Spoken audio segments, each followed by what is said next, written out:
दोस्तों, आज मैं आप सभी को एक कुत्ते की कहानी सुनाने जा रही। कहानी इस तरह से, आइए जानते हैं। एक बार की बात है, एक नदी किनारे एक पेड़ था। पेड़ के नीचे एक कुत्ता बैठा हुआ था।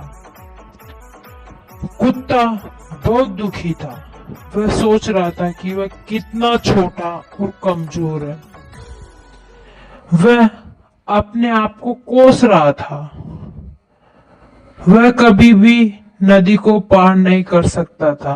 वो सोच रहा था कि मैं इतना छोटा हूं और नदी इतनी बड़ी है कि मैं इसे कभी पार नहीं कर सकता। वह अपने आप में अपना विश्वास खो रहा था। तभी उसे एक बंदर दिखाई दिया और वह उस बंदर के पास गया और वह कुत्ता उस बंदर को अपनी सारी दुख भरी कहानी सुनाने लगा।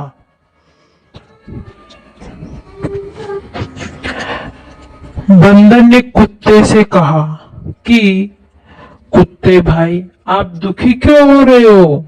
मैं भी तो आपका ही दोस्त हूं। मैं आपकी चिंता दूर कर दूंगा। तुम चिंता मत करो, मैं तुम्हें नदी पार करा दूंगा। तभी वह बंदर पेड़ से उतरकर कुत्ते के पास आया और कुत्ते से कहने लगा कि कुत्ते भाई, आप मेरी पीठ पर बैठ जाइए, मैं आपको नदी पार करा दूंगा।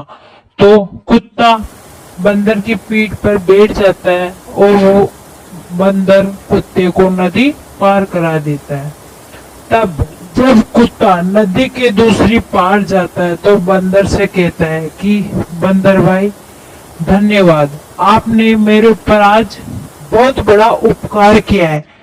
जो आज आपने मुझे इतने छोटे से जीव को नदी पार करा दिए। मैं कभी इस नदी को पार नहीं कर सकता था क्योंकि मैं हिम्मत हार चुका था और मैं अपने आप को दोष देने लगा था। इसलिए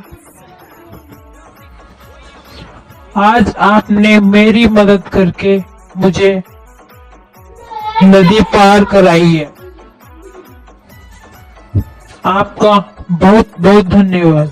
दोस्तों, हमें इस कहानी से शिक्षा मिलती है कि हमें कभी भी निराश नहीं होना चाहिए। हमें कुछ न कुछ रास्ता खोजना चाहिए। हमें रास्ता अवश्य मिलता है।